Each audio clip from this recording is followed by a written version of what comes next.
Trčalo mi se. Kakvi ste vi carevi, ljudi moji, ti. Hvala vam svima, hvala vam na svakom komentaru, na svakom šeru, na svakom lajku, na svemu što ste mi rekli i poslali. Ja sam oduševljena da sam imala takav feedback. Nisam bolji mogla ni da sanjam. Samo sekund. Dobrodošli na moj drugi video. U ovom videu sam odlučila da se i dalje držim broda i da vam kažem 10 stvari koje morate da znate ako odlučite da idete na brod. Dakle, ostanite i idemo, a ja idem da trčim u međuvremenu.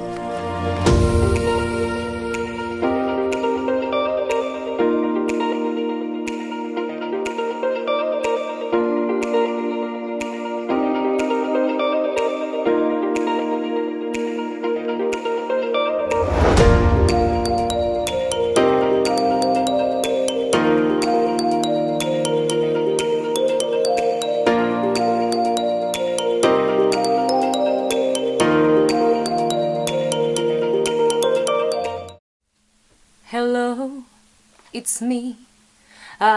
Šalim se. Ćao. And I'm back.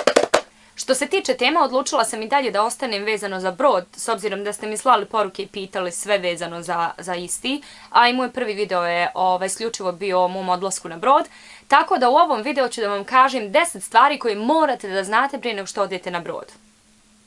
10. Broj 1. Prvo, morate da znate da će vam biti ogromna razlika u životu. Dakle, vi u ta dva kofera koja ćete spakujete i ponesete nosite svoj život, što znači mijenjate ga iz korijena. Vi idete na brod, to jeste na plutajući grad u kojim krećete od nule, u kojim niko ne zna ko ste i dolazite među, ajmo reći, 53 različite nacionalnosti. Radit ćete sa različitim ljudima, radit ćete u različitim okolnostima i bit će potpuno drugačije od onog na šta ste vi navikli.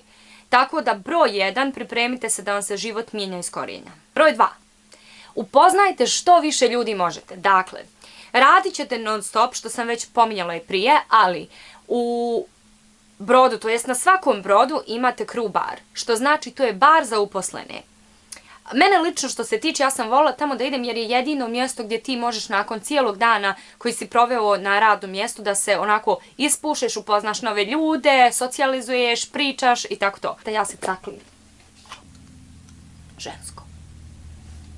Ja lično od prvog mog ugovora imam neke prijatelje sa kojima sam i sada u kontaktu i zaista znam da ću imati u njima prijatelje do kraja života. Ovim putem želim da pozdravim Stefaniju i Danijelu, njih dvije su bile onako prve koje su mi pomogle i bile mi vjetar u leđa kad sam ja došla na svoj prvi brod. Dakle, nađite drugare, pričajte, upoznajte se, upoznajte druge kulture, upoznajte druge običaje i to vam je, vjerujte, veliko bogatstvo.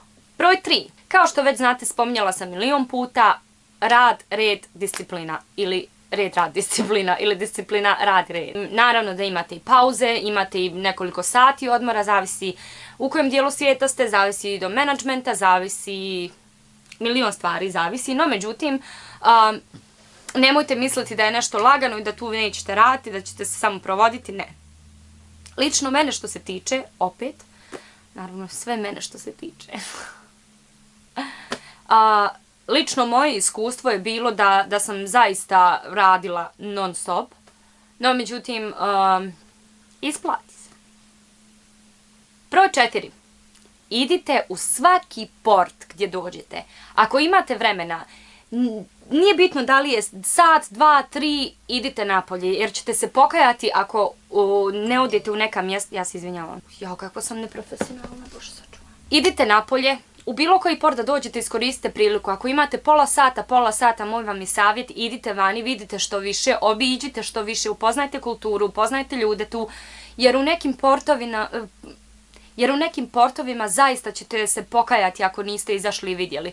Bilo je portova gdje sam ja bila zaista umorna nakon cijelog dana rada, ali ipak mi je ostalo na želja u meni da vidim što više, tako da sam trčala vani, slikala, snimala, probavala stvari, probavala hranu. Tako da, moj vam je savjet, obilazite što više, jednom u životu imate tu priliku. Samo jednom. Mislim, jednom prvi put. Broj 5. Ovaj mi je najdraži. Pakovanje. Ja se pakovati ne znam.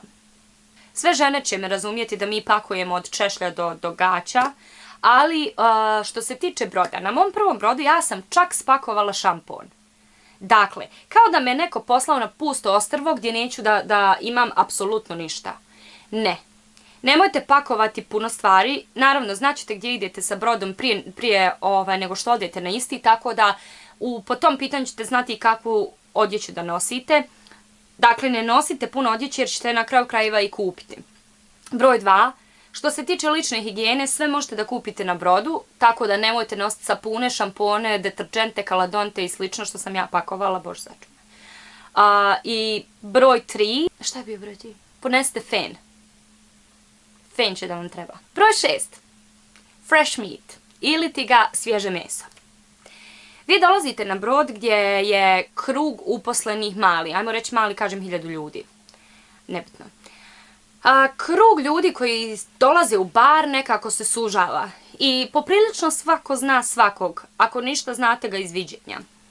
Vi kad dođete u takvu neku sredinu, vi ste novo meso, vi ste svježe meso i svima ste zanimljivi. Tako da ćete, pogotovo djevojke, naravno i muškarci, ali govorim iz svog iskustva, djevojke će dolaziti u situaciju gdje će vas nekoliko momaka startovati, ili vam se nabacivati, ili pokušati da vas odvede na piće, ili da vam plati piće. Ne, nemojte padati na to. Vrlo je lako pasti na to ako ste novi. Moj savjet vam je da se pazite italijanskih oficira. Oficiri na brodu većinom radi na bridžu i imaju veće kabine. Ja nisam bila ta. Ne kažem nemojte, svi smo različiti, ali samo vam kažem da dobro pazite da otvorite 4 oči. Jer na brodu i u normalnom životu veze su drugačije. 7.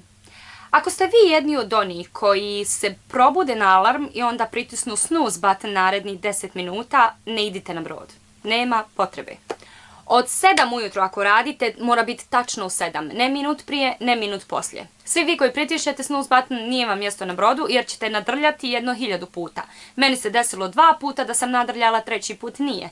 Ali, zaista su, kada je u pitanju vrijeme, vrlo precizni. Kašnjenja nema. Na prvo zvono alarma. Jump! Broj 8. Mislim da je ovo jedno od najčešćih pitanja koje sam dobila u inbox, a to je kakva je hrana na brodu. Hrana na brodu je vrlo zanimljiva. Morate jedno da upamtite. Kuhari tamo prave hranu za 1000 uposlenih. Tako da su to velike količine hrane koje se kuhaju odjednom. Pošto pauze nisu velike, nećete imati puno vremena da švrljate okolo, tako da kad god trčite da jedete, naćete uvijek nešto što vam se sviđa, a ako ništa, hljeb i maslac. Broj 9. I ovo je jedno od češćih pitanja koje sam dobijala, a to je sobe. Zavisno u kojem departmentu na brodu radite, lično ja sam radila u šopu i moj department je imao samo po jednu cimericu, dakle 2 nas je dijelilo sobu. Neki departmenti dijeluje više, tako da ih ima po 4. Nemate puno prostora, imate jedan mali ormar i jedan krevet koji je većinom na sprat, ne većinom nego uvijek na sprat. I zavisno gdje ćete spavate, gore ili dole. Imate jedan mali toalet sa malom tuš kabinom. Kad kažem malom, izgleda ovako. Te iste sobe što se tiče, vi nećete puno vremena provoditi na kraju dana u toj sobi, osim samo da prespavate. Tako da... I na kraju broj 10. Možda mi je ovo ipak najdraži. Pripremite se da će vam svi prijatelji na Facebooku biti ljubomorni. Ali kad kažem ljubomorni, dakle ljubomorni. Vi ćete najčešće na svom Facebook profilu objavljivati slike sa fantastičnih destinacija na kojima ste, hrana, prijatelji, plaže, planine, vulkani, sve što se ikad moglo poželiti. No međutim, iza kulisa se krije druga priča. Kad krenem od svog Facebook profila mi je smiješno jer sve moje slike izgledaju super, no međutim iza svake te slike stoji priča. I ajmo reći da imate u jednom portu 2 sata slobodno. Ja sam osoba koja će trčati napolje i tražiti mjesta da vidim što više, da probam što više, tako da u tih 2 sata ja ću da napravim 20 slika na kojim izgledam, Bože sačuvaj, ali od tih 20 slika izabrat ću 3 gdje mi je dobra faca, gdje mi se stomak ne vidi, gdje su mi ruke dobre, gdje sam dobro obučena, gdje izgledam lijepa i naravno tih 20 slika ću da izaberem 3 2. Dvije koje mi se sviđaju i onda ću te dvije da objavim i dobit ću 360.000 lajkova i spavat ću mirno. Ali je dobro imati lajkove. Eto, dragi moji prijatelji, to bi bilo sve što sam vam ja pripremila za ovaj video. Ja se nadam da sam pomogla bar nekim od vas koji ste mi slali poruke i pitali za savjete, pa da bar jedan od ovih 10 savjeta koji sam vam danas rekla da će vam biti od koristi. Tako da ja idem da se bacim na sljedeći video, a do tada se vidimo. Ostajte mi sretno. Do sljedećeg puta ostajte mi sretni, nasmijani, veseli i dobro se dobrim vraća. Nemam pojma odakle mi ovo.